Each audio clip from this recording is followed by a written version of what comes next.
cuya respuesta puede ser muy larga, ¿no?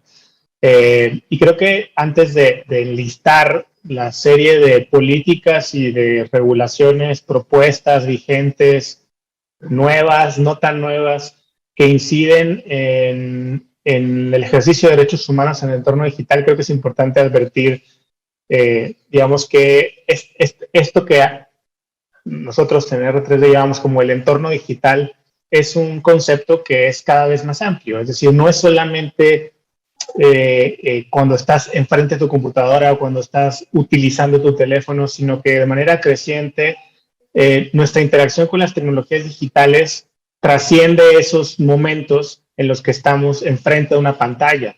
De entrada al teléfono, que lo tengas apagado, está emitiendo señales, recibiendo señales y generando puntos,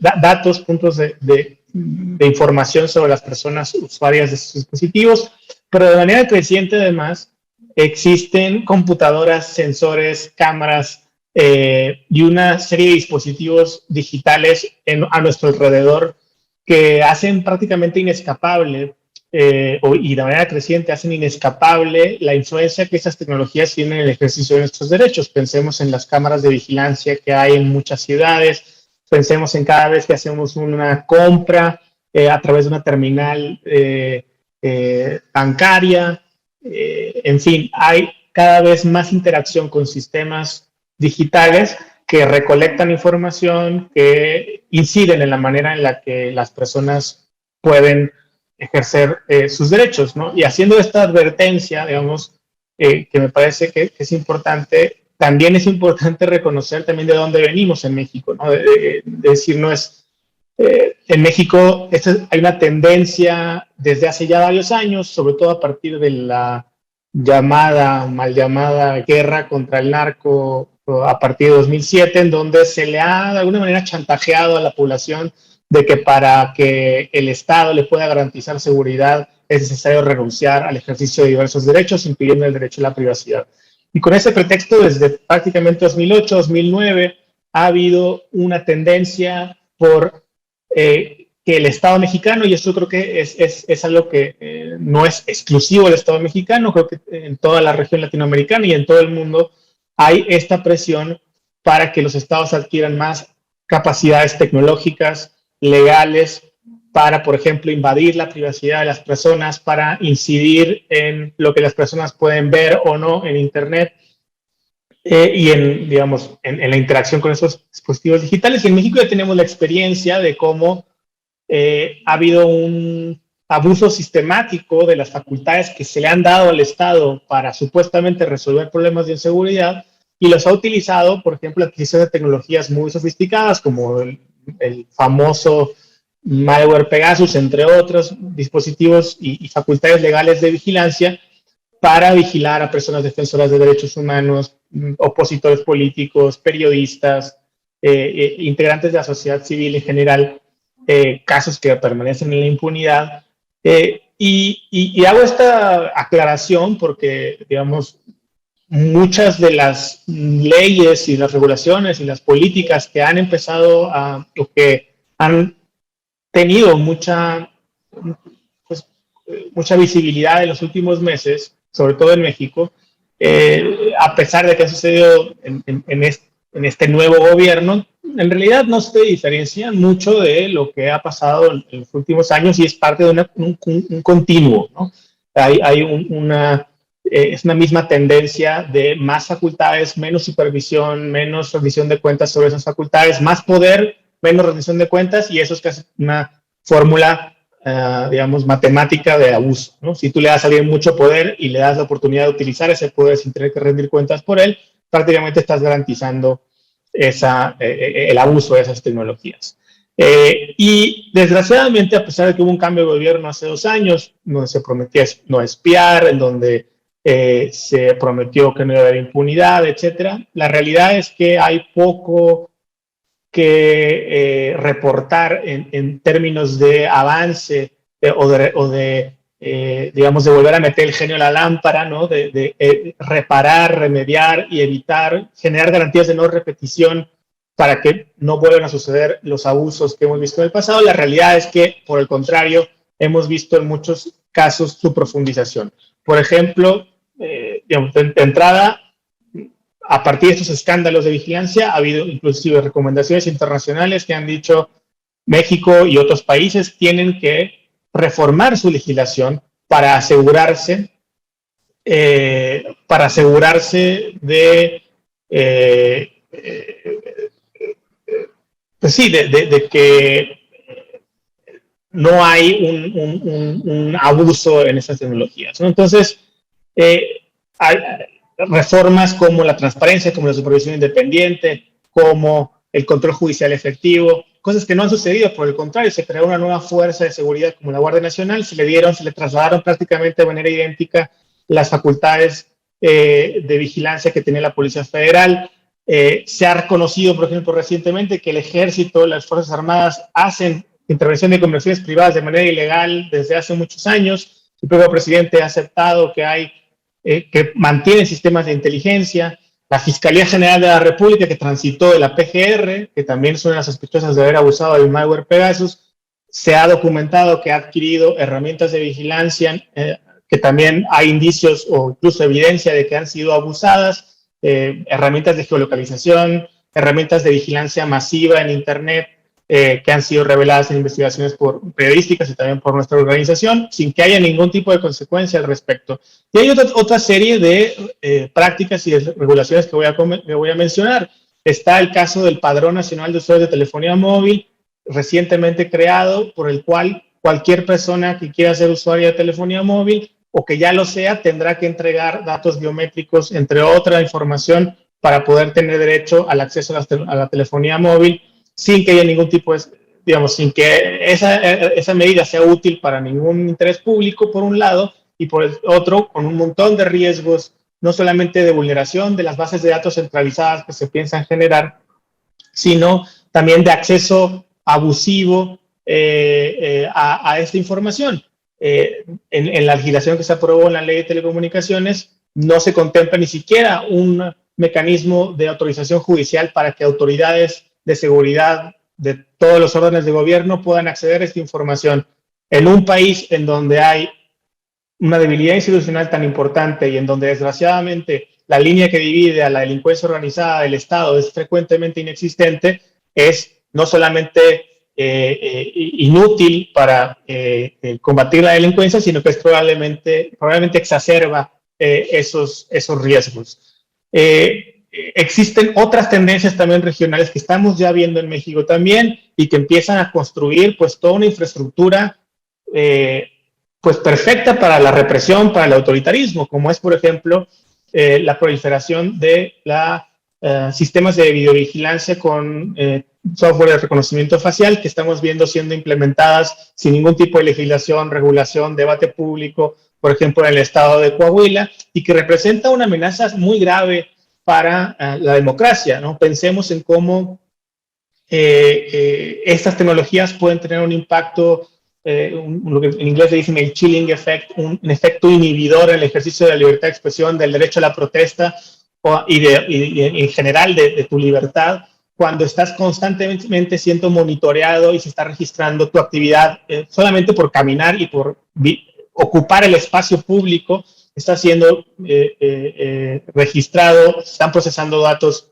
biométricos de tu rostro para identificarte y generar registros de dónde has estado, dónde has aparecido, enfrente de qué cámaras, etcétera. Esto, digamos, solo para mencionar porque me queda poco tiempo, pero hay una serie de otras tendencias que estamos viendo. Ya hemos documentado en varias organizaciones la utilización de antenas falsas de telefonía para recolectar información de teléfonos, algo que también puede ser usado como arma para vigilar a personas que ejercen el derecho a la protesta en el espacio público. Existen, digamos, otras tecnologías que también estamos viendo siendo implementadas de manera preocupante y otras que vienen en el camino, ¿no? Esto del reconocimiento facial, por ejemplo, estamos viendo cómo está siendo prohibido en muchas ciudades de Estados Unidos. Apenas ayer el Parlamento Europeo aprobó avanzar con legislación que prohíba el despliegue de reconocimiento facial en el espacio público, pero en México estamos viendo cómo eso está sucediendo sin ningún tipo ni siquiera de debate público sobre si es pertinente, por supuesto, mucho menos legal, de si es constitucional, algo que sin duda, desde su punto de vista, no lo es, por todos los efectos para la privacidad, la seguridad, la discriminación, inclusive por los errores que estos sistemas de reconocimiento facial generan, etcétera. Y vienen en el camino, y con esto termino, otras tendencias, ¿no? Está en el camino la aprobación de un Registro Nacional de Población que busca crear una nueva base de datos centralizada, obligatoria de datos biométricos de toda la población en México, sin ningún tipo de salvaguardas y que pretende ser condición para el acceso a servicios públicos y privados, con lo cual se pueden unificar todas estas bases de datos y generar una vigilancia, digamos, distópica, autoritaria, que desgraciadamente ya no es parte solamente de un libro de ciencia ficción, sino que estamos viendo en países autoritarios, por ejemplo, el caso de China, como todos esos sistemas de infraestructura es fácilmente o es posible que sea fácilmente aprovechada con fines autoritarios. Pero bueno, aquí dejo y espero la conversación más adelante. Gracias.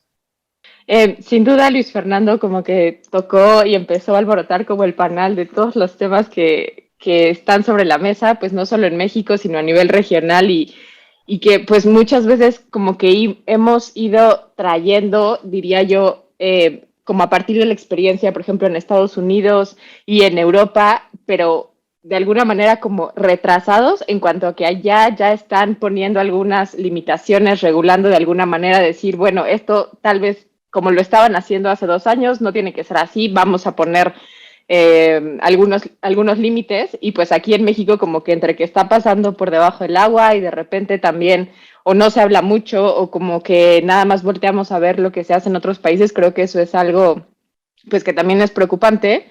Y creo que voy a centrar mi exposición en 2 puntos. Por un lado, y a partir de lo que, en lo que he colaborado, por un lado me gustaría hablar un poco sobre un proyecto en el que colaboré cuando estaba en el Berkman Klein Center, en la clínica de ciberderecho.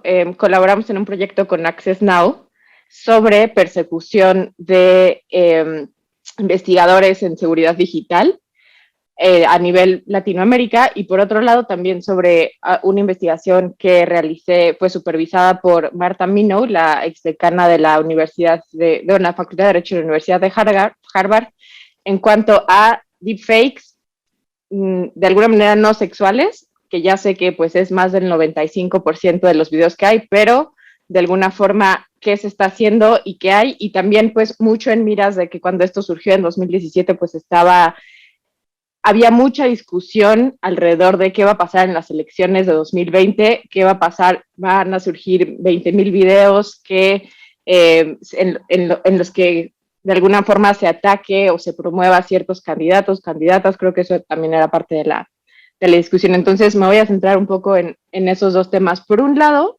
y para retomar también lo que ya mencionabas, Marta, del punitivismo, pues creo que a la hora de estar analizando qué era lo que pasaba en Latinoamérica, sobre todo en los países de Argentina, Ecuador, Colombia y México, respecto a la legislación que de alguna manera los países estaban utilizando para perseguir a algunas personas en particular, diciendo que habían violado algún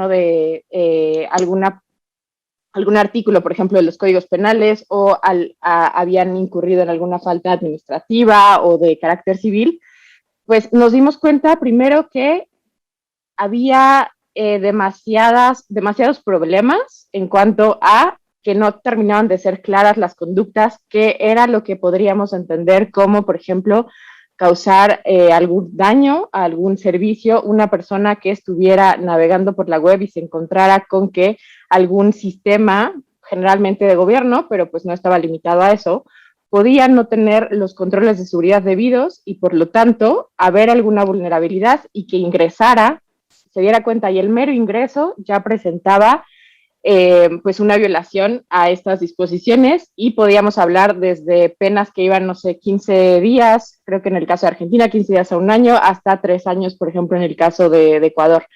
Entonces, lo que hicimos en este estudio fue, por un lado, tener 2 vías. Hicimos un análisis legislativo de lo que ya existía. En el caso de México fue un poco más complejo y nos centramos un tanto en algunas de las propuestas e iniciativas que había de los años previos, ¿no? Esto que de repente Por ejemplo, en su momento presentó entre algunos senadores el senador Mancera, ¿no? Creo que no recuerdo exactamente la fecha, pero bueno, todo esto derivado de alguna forma o a partir de lo que venía del convenio de Budapest, ¿no?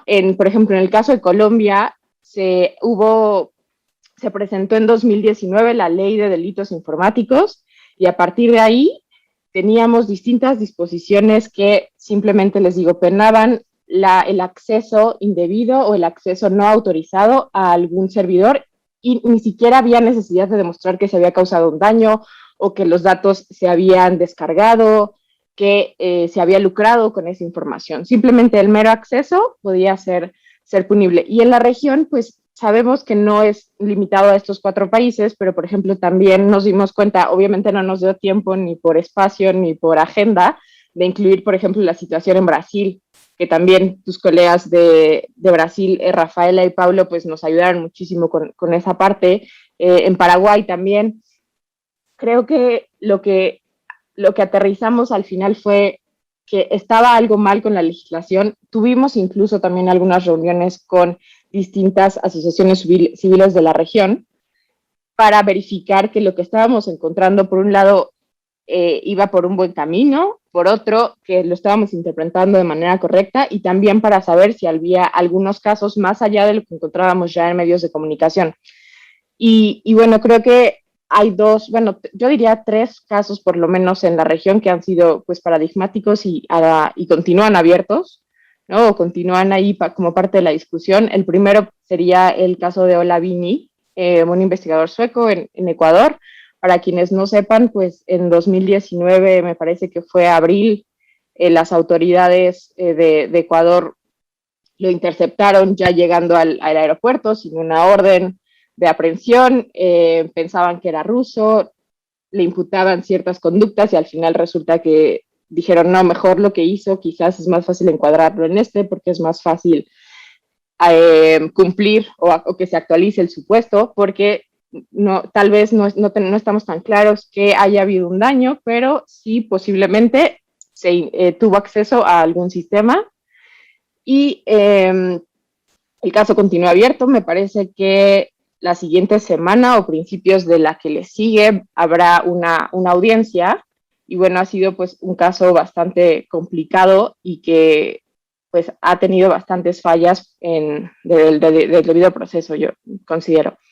Otros 2 casos interesantes son el caso de Javier Esmaldone, que está relacionado con el famoso La Gorra Leaks, y bueno, este es otro caso también paradigmático porque es de alguna manera una de las personas que se ha estado pues posicionando en contra o más bien que ha estado hablando sobre todas las fallas, los problemas que puede tener el llevar a cabo o el implementar un sistema de voto electrónico, en este caso en Argentina, y la manera en la que de alguna forma como las personas del gobierno o quienes están involucradas con esto han tratado como de intentar que no hable más o que cambie su postura, pues es a través de la vigilancia. También en algún momento llegaron a su casa, tomaron todos sus dispositivos, no había ninguna orden. A la fecha, pues creo que también esto fue en octubre de 2019 y Javier pues es también muy activo en Twitter y como que toda la investigación que se habían armado era a partir de sus tweets y de un blog que tiene, ¿no? Entonces creo que también ese es otro caso pues importante. Hay otro de Gaspar Ormand, que él fue pues al final encontró una vulnerabilidad en un banco, la reportó y nunca le hicieron caso. Él incluso hizo algunos cambios en el sistema para demostrar que lo que había encontrado no estaba funcionando bien y de ahí pues fue que lo señalaron que estaba haciendo algo mal a pesar de que él de alguna manera había hecho esto con buena fe. Entonces los invito a revisar el reporte. El reporte salió en pues, agosto, septiembre. Lo pueden encontrar en la página de Access Now. Está disponible en inglés y unas semanas después se hizo la versión en español para que lo puedan ver con más detalle, pero son algunas de pues los problemas que encontramos, ¿no? A nivel regional. O sea, por un lado no está bien delimitado cuáles son las acciones, tampoco hay un estándar que nos pueda permitir identificar si había buena fe o si era actuar con mala fe, la intencionalidad, y creo que también eso es algo que está sujeto a discusión. Hay personas de los dos bandos que dicen, por un lado está bien que haya intencionalidad, por otro lado no se debe tomar en cuenta porque es muy difícil de probar. Y también otra cuestión importante sería, en términos de política pública, pues que existieran estas vías de comunicación para que cuando alguien que se dedica a la seguridad informática encontrara alguna falla, la reportara y pues no hubiera represalias. Creo que eso es también algo pues complejo, porque muchas veces o se encuentra algo y no se dice, o intentas ver de alguna manera informal con quién lo puedes reportar, y o lo que también puede suceder es que alguna persona que está en el periodismo presenta que se encontró esta falla y al final la agarran como objetivo, y aunque ella no haya hecho nada, pues es a quien se está direccionando, ¿no? Y también todo lo que tiene que ver con el uso de algunas herramientas como Tor, que pues están siendo satanizadas para pensar, bueno, o al menos a la opinión pública, la gente que no sabe qué es Tor, cómo funciona, etcétera, y que también puede ser utilizada por periodistas u otras personas para sus tareas del día a día, es lo que está sucediendo. Y bueno, muy breve, en términos de las deepfakes, ha sido algo constante en Estados Unidos la discusión. Creo que ahorita ya se calmó un poco, y sobre todo viendo cómo fueron las elecciones de 2020 en cuanto a que no hubo esta explosión que se esperaba, al menos no en el ámbito electoral. Si bien, como les adelantaba, hay alrededor del 95% de deepfakes, bueno, de todo lo que se genera, que son de contenido sexual, ¿no? Esto es otro problema que de alguna manera se puede retomar con parte de la legislación que ya está para atacar lo demás, que también ahí hay matices, que tanto tiene que ser punitivo o no, y en ausencia de política pública. Pero más allá de eso, pues en Estados Unidos hasta, me parece que fue mayo de este año, ahorita la verdad es que sí ha habido alguna reforma, no la he seguido.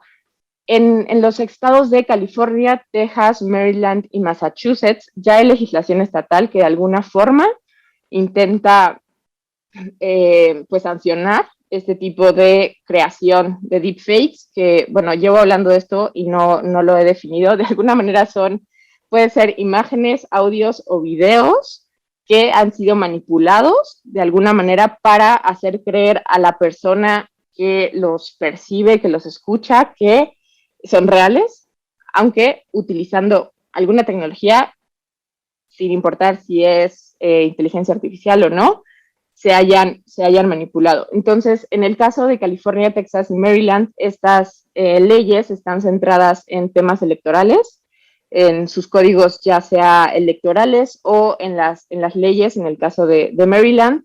Y me parece que la de California es un poco la más completa, y por completa no quiero decir la mejor, sino que prevé pues distintos escenarios, y algo que se caracteriza es que se centra por un lado en, adopta un estándar de persona razonable y habla de una distribución maliciosa, ya sea de audios o videos, y que esto tiene que de alguna manera cumplir con dos condiciones. Que sea, que de alguna manera lleve a la persona que lo recibe a pensar que esto, como les decía, es auténtico, es real, que no ha tenido ninguna manipulación, y por otro lado, que sea para dañar a algún candidato o candidata, la reputación, o para engañar a la población electoral, ya sea para favorecer o para dañar alguna imagen que tengan, y de esta forma pues manipular el voto. Y a nivel federal pues había 4 iniciativas. Ahora había una que era como que la más problemática de ellas, porque hablaba, por ejemplo, de añadir una marca de agua a los materiales, y con esta marca de agua de alguna manera como que poder rastrear todos estos materiales manipulados. Y el problema era que pues si la persona que lo veía de alguna forma, o lo creaba más bien, y por donde se trasladaba, si no marcaba con esta marca pues ese material, pues podría derivar en alguna responsabilidad, ya fuera civil o penal, dependiendo del tipo. Entonces yo creo que por aquí me quedaría por ahora. Y solo pues para dejarlo sobre la mesa, creo que en el caso de México también hemos estado viendo algunos nuevos temas con las decisiones de la Sala Superior del Tribunal Electoral de la Federación. Bueno, bueno, como dijo Fernanda antes, Luis Fernando alborotó un poco el avispero hablando de un montón de cosas que suceden en México y que lamentablemente se ven reflejadas también aquí en Colombia, pero para no extenderme mucho me voy a referir específicamente a la agenda legislativa, a lo que ha pasado en cuanto a leyes y proyectos de ley, aunque valdría la pena que hablemos, si te parece tal vez más adelante, de esas otras acciones que toman los estados y en este caso el Estado de Colombia, que también son lesivas de los derechos de los ciudadanos y ciudadanas y que incluso son más lesivas que esta, digamos, agenda legislativa que mal que bien igual tiene como cierta apariencia de legalidad, ¿no? Como de procesos que se debaten en el Congreso, distinto a las acciones arbitrarias que se dan, por ejemplo, a través de vigilancia ilegal o en el marco del paro nacional que este año hemos tenido acá en Colombia, donde se ha visto un montón de arbitrariedad, sí, como dije. Bueno, en cuanto a la agenda legislativa, hay bastantes cosas en las que resonará lo que dijo Fernanda antes. Entonces, se presentan muchos proyectos de ley, bastantes, que no suelen cumplir los requisitos básicos de lo que debe cumplir una propuesta de regulación de la libertad de expresión y otros derechos. Sí, entonces, por ejemplo, ¿qué es común? Proyectos de ley donde se propone regular la violencia sexual que son ambiguos. Suelen ser proyectos de ley que tienen buenas intenciones, eso hay que reconocerlo, pero que la manera en cómo planean regularlo y como la manera en cómo planean solucionar esos problemas no cumple con principios básicos de libertad de expresión. Entonces, por ejemplo, regular el acoso sexual con unas normas que son ambiguas o el tema de proteger a los niños en Internet también con normas que son ambiguas. Se destaca mucho acá, por ejemplo, un proyecto de ley que se ha estado discutiendo este año, que fue propuesto por el Ministerio de las Tecnologías, que además demuestra su falta de conocimiento técnico sobre estos temas, que es realmente sorprendente. Es, como decimos, no sé si reír o llorar viendo ese tipo de proyectos presentados por el Ministerio, donde no tienen ni idea quiénes son los distintos actores de Internet y las obligaciones que le pone a cada uno. Pero bueno, entonces, para explicar a qué me refiero con leyes o proyectos de ley que son ambiguos o que tienen propuestas ambiguas. Por ejemplo, este proyecto en particular que ha, digamos, estado mucho en la agenda, muy discutido, habla de que los proveedores de servicios de Internet tienen que bloquear de Internet los contenidos que directa o indirectamente atenten contra la integridad psíquica, física o moral de la niñez. Entonces, por poner un ejemplo sencillo, unos contenidos o un sitio web que tenga información o fotografías sobre el conflicto armado colombiano, que obviamente son fuertes, pues podría afectar directa o indirectamente la integridad psíquica de un niño, si un niño tuviera acceso a eso, pero no por eso tenemos que bloquear esos contenidos para todas las personas. Entonces, ese es el tipo de proyectos de ley que se suelen presentar como con buenas intenciones, pero que son apresurados en la forma en cómo plantean la regulación. Entonces, lo que suele pasar es que se presentan proyectos de este tipo, pero, digamos, dada el cubrimiento que reciben, las críticas que reciben por parte de distintos actores, no pasan, pero hay unos que sí alcanzan a pasar generalmente porque vienen como con un encargo político muy fuerte. Entonces, este es el ejemplo del Código Electoral colombiano que fue aprobado el año pasado por el Congreso. No ha sido todavía promulgado como ley porque en este momento está siendo revisado por la Corte Constitucional de Colombia en un control automático de constitucionalidad que tiene que hacerse para este tipo de leyes, pero que tiene un montón de normas que pues violan derechos digitales. Entonces, voy a mencionar 3 puntos rápidamente y cierro por ahora. Entonces, por ejemplo, para la identificación y autenticación de los ciudadanos, el código autoriza a las autoridades y específicamente a la Registraduría Nacional a usar todo tipo de biometría. Así en esos términos lo dispone y así fue aprobado en el Congreso. Entonces, el problema de esto es que pues no hay ninguna proporcionalidad, básicamente la está autorizando a todo, así lo dice, todo tipo de biometría, y pues sabemos que el tratamiento de datos sensibles, como los datos biométricos, genera altos riesgos para la libertad de expresión, para la intimidad, para otros derechos fundamentales. El problema además es que el mismo artículo dice que la registraduría puede conceder acceso a entidades públicas en el ejercicio de sus funciones a todos estos sistemas de identificación y autenticación, lo cual pues obviamente genera un riesgo de abusos grandes, sobre todo en un país como Colombia con una historia tan lamentable de vigilancia ilegal de las comunicaciones de las personas.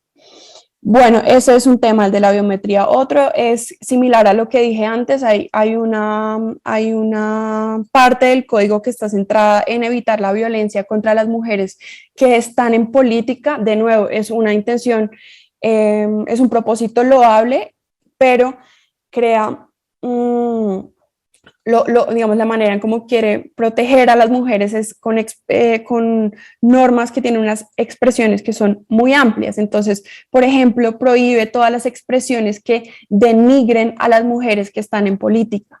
Eso es cualquier cosa, ¿sí? Y esto desconoce además estándares fijados de manera, digamos, contundente en la jurisprudencia constitucional colombiana y también en la jurisprudencia interamericana sobre cómo las personas que son funcionarios públicos, tienen que ser más tolerantes a la crítica y a las intromisiones, incluso en su vida privada, en algunos aspectos de su vida privada, pero establecer prohibiciones tan amplias como es que prohibimos todas las expresiones que denigren de una mujer, pues genera unos riesgos unos riesgos altos de que se prohíba o se censure más. Finalmente, también hay unas normas sobre publicidad electoral en redes sociales que son ambiguas en el sentido de que no es claro si aplican a los ciudadanos. Entonces, como en tantos países en Colombia, hay normas sobre publicidad electoral que tienen ciertos topes para la cantidad de plata que los partidos pueden poner en la publicidad, y es bueno que se esté pensando también en, bueno, ¿y cuánto le meten a la plata en redes sociales? Porque por supuesto ese es un espacio que digamos, no está desligado del mundo real, ¿sí? Entonces, tiene todo el sentido que esos topes apliquen también para lo que pasa en redes sociales, pero la forma, de nuevo, ambigua en cómo se prevén esas normas, digamos, que esto sobre todo es porque los debates son apresurados y no se quieren tomar el tiempo de entender digamos, los problemas de eso, pero bueno, la manera ambigua en cómo está redactada esta norma hace que no sea claro si la norma sobre regulación de la publicidad electoral en redes sociales aplica para los ciudadanos y ciudadanas que no están vinculados a un partido político. Entonces, podría pasar, porque no es claro, que los ciudadanos tendríamos que estar obligados a reportar si nos gastamos alguna plata digamos, en hacer publicidad, por así decirlo, en redes sociales. Si yo compré, no sé, unas piezas para promocionar a mi candidato o para decir yo qué opino de la contienda electoral, pues eso podría ser publicidad electoral, porque las normas son tan amplias que pues podrían aplicar a los ciudadanos por fuera de los partidos. Voy a dejarlo por ahí y luego seguimos hablando de las otras formas en las que el Estado colombiano es autoritario. Me he especializado en analizar la tecnología y su impacto en las democracias. Sobre esto quiero hablar sobre el proyecto que estoy haciendo ahora con el instituto y los países también. De ejemplos son China, la República Popular de China, y también el papel de China en Taiwán y entidades que comparten la historia y el idioma. También la filosofía, religiones, credos, etcétera. Eso es lo que estoy incluyendo, pero que han desplegado diferentes bases. Por un lado tienen dictaduras y por otro tienen democracias. Podemos ver en ambos casos cómo el uso de la tecnología o el abuso tecnológico están fomentando o desplegando, propulsando entonces la causa a favor de la democracia o la dictadura. Otro contexto mayor tiene que ver con lo que hemos estado leyendo en la última década sobre el surgimiento del populismo y de hombres fuertes, populistas en todo el mundo, todos llegando al poder con el mismo patrón ideológico. Esto lo vemos es del señor Modi en la India, Xi Jinping en China, y también tenemos la misma retórica con Putin y Erdogan. En Turquía se han hecho referéndums, plebiscitos, pero también Donald Trump. Estoy seguro que en América Latina, Brasil es un ejemplo, y tenemos otros hombres fuertes que tienen el poder hoy por hoy. Pero bueno, lo que esta persona está tratando de hacer, es decir, ¿cuál es la idea inminente a nivel social, de acuerdo con la voluntad de este hombre fuerte? Es expresar la voz de todo el pueblo de un país. Es decir, no se permite decir lo que todos sabemos, pero permítanme, yo lo diré. Esa es la posición retórica de Trump, retórica de los partidos populistas en Europa. Obviamente, esto tiene que ver con restricciones sobre la expresión, la libertad de expresión, cuando hay un líder político que dice yo represento su pensamiento, el pensamiento de toda la población, y le voy a decir al mundo lo que ustedes quieren. A fin de llevar a cabo o perseguir este tipo de posición, hay que obstaculizar las instituciones sociales que promueven una alternativa o una interpretación alternativa de la crítica sobre un gobierno. ¿Y qué significa esta crítica? Desde Polonia hasta Hungría, Estados Unidos, hasta cierto grado vemos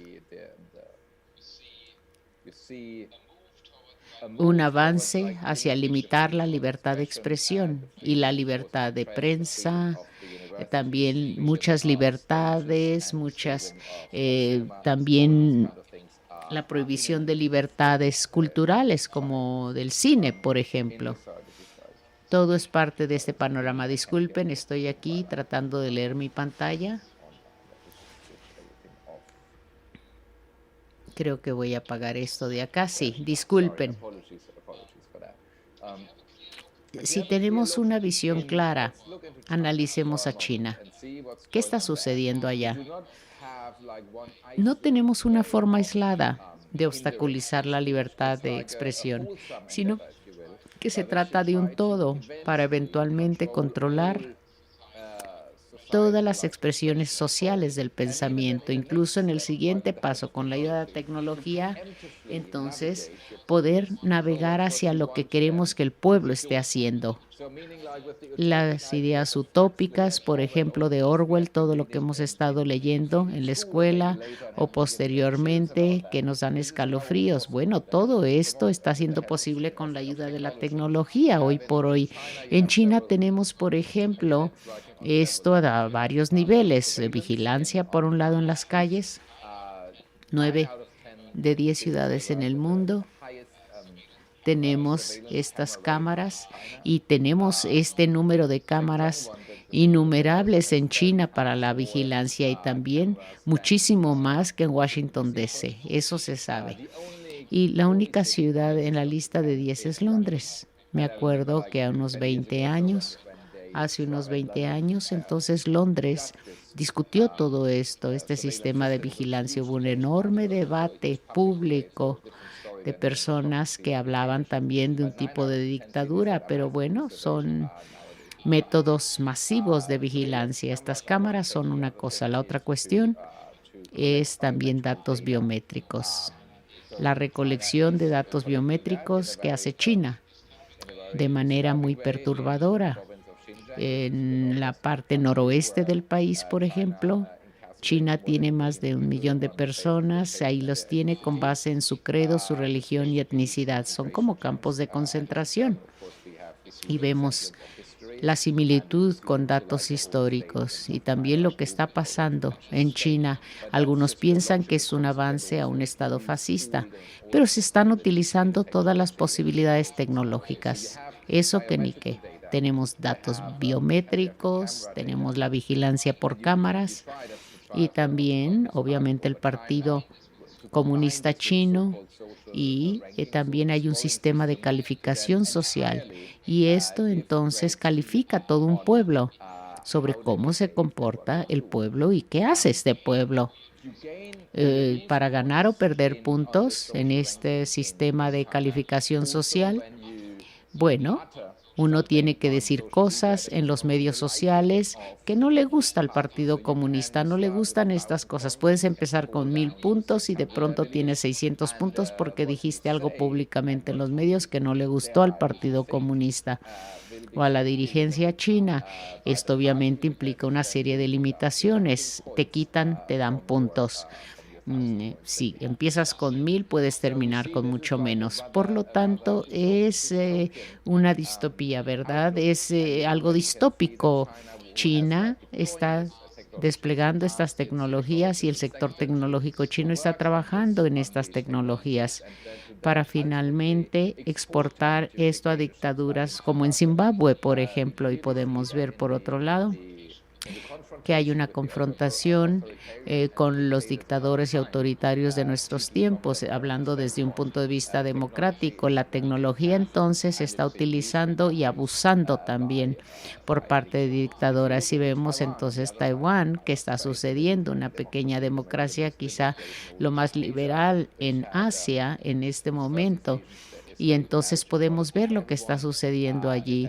Allí hay una, digamos, estructura vibrante, muy inteligente y allí también la dirigencia, el gobierno ha mejorado la democracia digital de manera increíble. Una vez al año, por ejemplo, tenemos un hackathon donde toda la población participa y le dice al gobierno qué debe estar haciendo mejor. 10 millones de los 23 millones habitantes de Taiwán participan en esta. Y también hemos visto ahora la cuota pandémica y tenemos allí una campaña altamente orquestada para combinar actores públicos, privados, para combatir el coronavirus.